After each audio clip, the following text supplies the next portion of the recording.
Hari Om. Shri Gurubhyo Namaha. Ajam also narrates another story about the power of satsang. He tells about an incident where a wandering monk came to the door of a poor farmer family. And the tradition even in India till date, is that when the rainy season starts, for those 3 months, wandering monks stop wandering around. And they stay still for those 3 months of the monsoon. So as the monsoons had started, the family said, "Dear monk, please make your temporary stay here near us, and we will happily look after you. We will feed you, and we will provide whatever other needs you have, and all we ask in return is that every now and then you spare some time to teach us meditation." The monk was happy to do so. The family was very happy to have him, and so thus they lived for 3 months, very, very harmoniously with each other. In fact, they grew so fond of the monk that when it was time for the monk to leave after the 3 months, the family members were crying. They didn't want him to go. They wanted him to stay with them forever. The monk, of course, being far more detached, knew that he had to leave, but compassionate that he didn't want them to suffer, and he said, "I have to go, but I will leave you with a treasure." Immediately the tears stopped. Treasure? What treasure? Where is their treasure? The monk knew how to distract their attention. He said, "I had a dream last night, and in the dream I saw that you would find a huge amount of treasure that would make you the richest in all the land." The family was listening even more intently. Their eyes were widened. "Where will we find this treasure?" they asked with such earnesty. The monk said, "Well, stand at the threshold of your little cottage at dawn. Take up your bow and arrow, point the bow to the direction of the rising sun, and when the sun appears over the horizon, let the arrow fly. Where the arrow falls, there you will find your treasure." The family was now very excited because old monks don't lie. So it means there really is a treasure and they really were going to be rich. They bid him farewell with this thought in their head that they were going to find the treasure the next morning. And the next morning, the husband stood at the threshold of his cottage with his bow and arrow. He had his wife hold the spade ready for her to dig.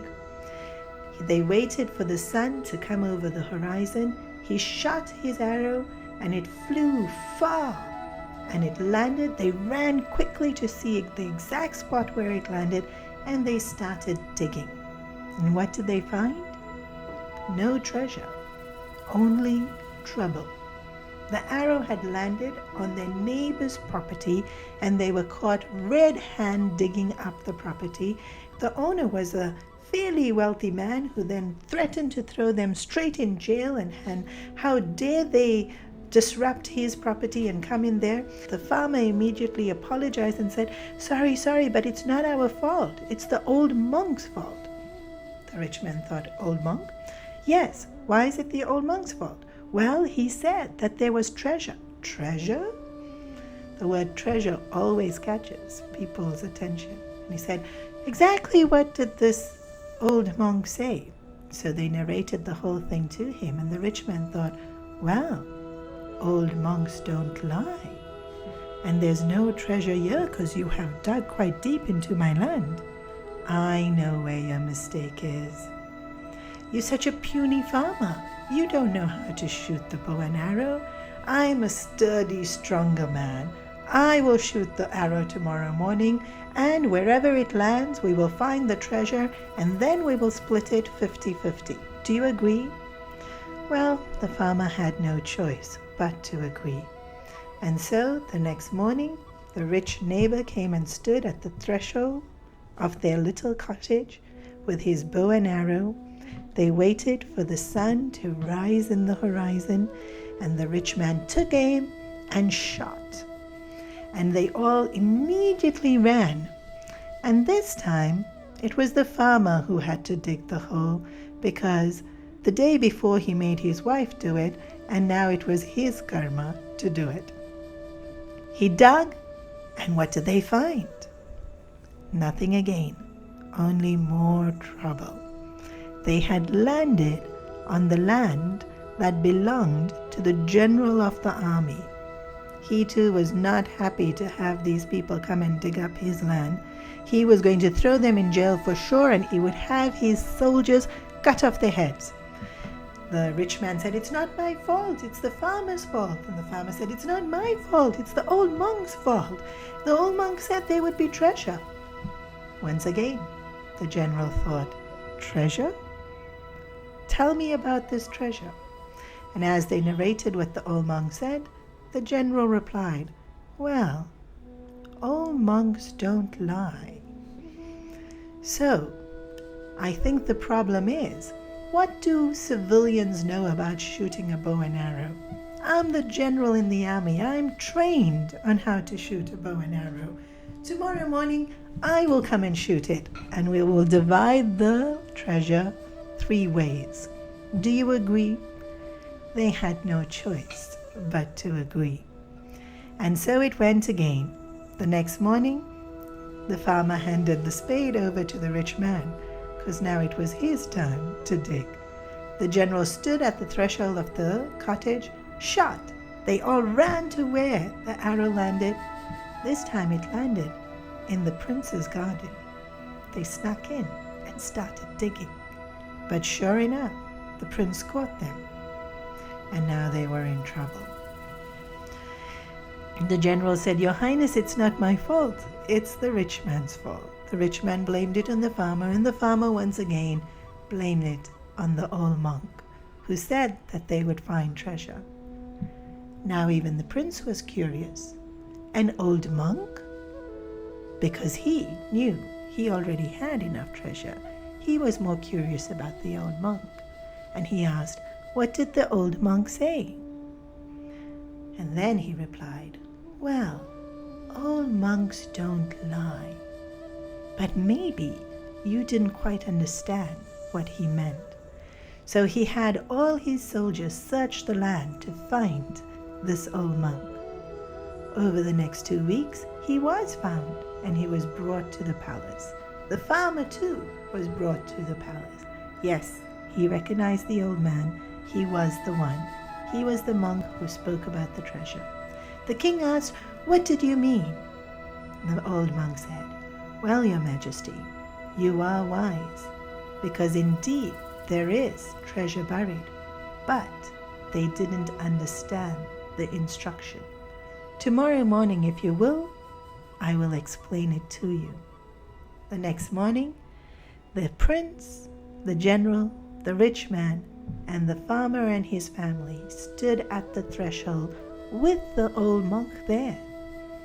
He repeated the instruction. "Stand at the threshold of your little cottage at dawn. Take up your bow and arrow. Point the bow in the direction of the rising sun. And then, when the sun appears over the horizon, let the arrow fly. Where the arrow falls, there you will find the treasure." As the king was standing at the threshold of the little cottage at dawn, he turned to the old monk for confirmation.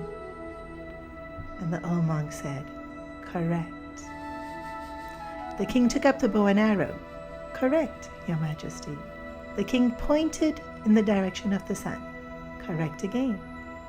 When the sun appeared, the king was about to shoot the arrow, and the monk said, "Stop.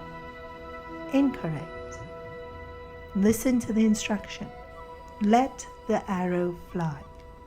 The king paused, repeating the words to himself, and then he smiled. He understood, and he let go of the arrow. It fell at the threshold of the doorstep of the cottage. They started digging the hole there, and true enough, they found a large amount of treasure, big enough to make each one of them worthy of the king. The old monk further explained, "When you shoot the arrows of cravings with the aim of finding happiness, you usually find nothing, only trouble. But when you let go of the arrow of wanting, and it falls right where you are standing, in the here and the now, you will find the treasure of contentment, more than enough to satisfy a king. Think about it.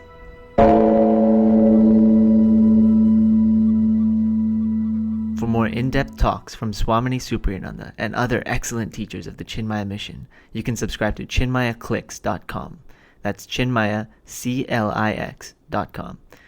You can also visit the Chinmaya channel on YouTube for bite-sized inspiration and discourses on in-depth Vedantic texts. To know about local classes, activities, and upcoming retreats, visit www.chinmayamission.com. And see you on the next podcast.